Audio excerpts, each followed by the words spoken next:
मैंने तो पहले कहा ना कि धर्मेंद्र के पीछे प्रधान है और इस देश की सारी बीमारियों और परेशानियों के जड़ प्रधान है। तो इस देश के प्रधान का इस्तीफा होना चाहिए, फिर धर्मेंद्र प्रधान हो या देश का प्रधान हो, सवाल तो पूछे जाएंगे। लेकिन इस तरीके से आप जैसे देख रहे हैं माहौल, ऐसा किसान आंदोलन में हुआ था, दोबारा जंतर मंतर पर इस तरीके का जो दिख रहा है माहौल, क्या ये लंबा समय तक टिक सकता है? ऑर्गेनाइज दिख रहा है आपको आंदोलन इस तरीके से? भैया मैं ये चाहता हूँ कि ये प्रोटेस्ट कम से कम समय तक चले, धर्मेंद्र प्रधान का इस्तीफा जल्द से जल्द हो, सरकार की नैतिकता जागे, इस देश की लोकतांत्रिक व्यवस्था जागे।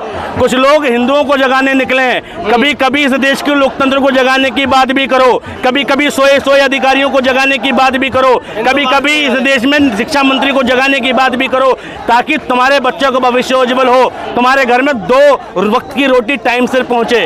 धर्म तो जगा रहे हो ठीक है, लेकिन कभी इस देश के सिस्टम को भी जगाओ। वही सिस्टम जिस सिस्टम की वजह से 16 बच्चों ने आत्महत्या कर ली, उस सिस्टम को जगाने की बात करो। वही सिस्टम जिस सिस्टम की वजह से 700 किसान मर गए, उस सिस्टम को जगाने की बात करो। वही सिस्टम जिस सिस्टम की वजह से हरिओम वाल्मीकि मर गया, उस सिस्टम को जगाने की बात करो। वही सिस्टम जिस सिस्टम की वजह से हाथरस की बेटी को पुलिस वालों ने जला दिया बिना अंतिम संस्कार के, उस सिस्टम को जगाने की बात करो। आज तुम धर्म के नाम पे एक दूसरे को जगाने निकले हो, लेकिन इस देश की बंटवारे की नींव पर तुम धर्म जगाओगे तो ये नहीं चलेगा। तुम इस देश में हिंदू मुस्लिम की राजनीति करके जगाओगे तो ये नहीं चलेगा।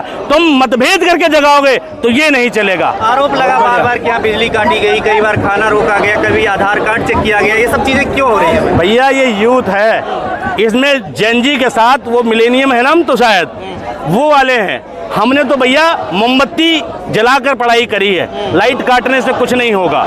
हमने अंधेरों में, लैंप में, ठीक है, वो मिंटल कहते हैं गैस के, उनमें पढ़ाई करी है। तो ये लाइट कुछ नहीं रोक पाएगी, कुछ नहीं रोक पाएगा इससे।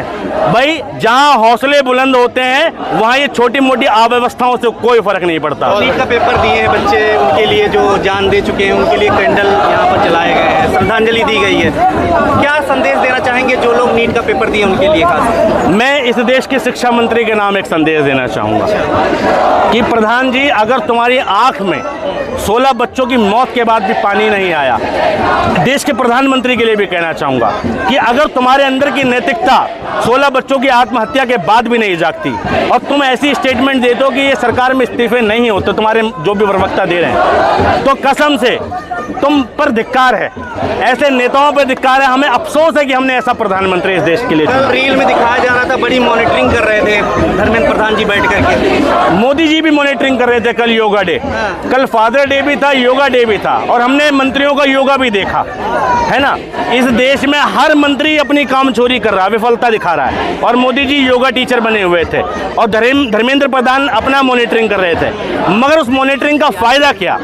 उस मॉनिटरिंग का फायदा क्या? वो जो एनटी है उस पर कोई कार्रवाई नहीं होती, नेशनल टेस्टिंग एजेंसी पे कोई कार्रवाई नहीं हो रही, नीट में जितने अधिकारी लगाए जा रहे हैं एक का सस्पेंशन नहीं हो रहा, किसी पर कोई कार्रवाई नहीं हो रही, और तुम कह रहे हो सरकार सतर्क है।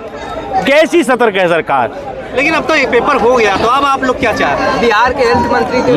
मैं सिर्फ ये पूछता हूँ कि जब निर्भया का कांड हुआ था तो उसके बाद क्या था, निर्भया को तुरंत अस्पताल भेजा गया था, तो क्या कार्रवाई वहीं रुक जानी चाहिए थी? उन लोगों को फांसी नहीं होनी चाहिए थी? नहीं होनी चाहिए थी क्या?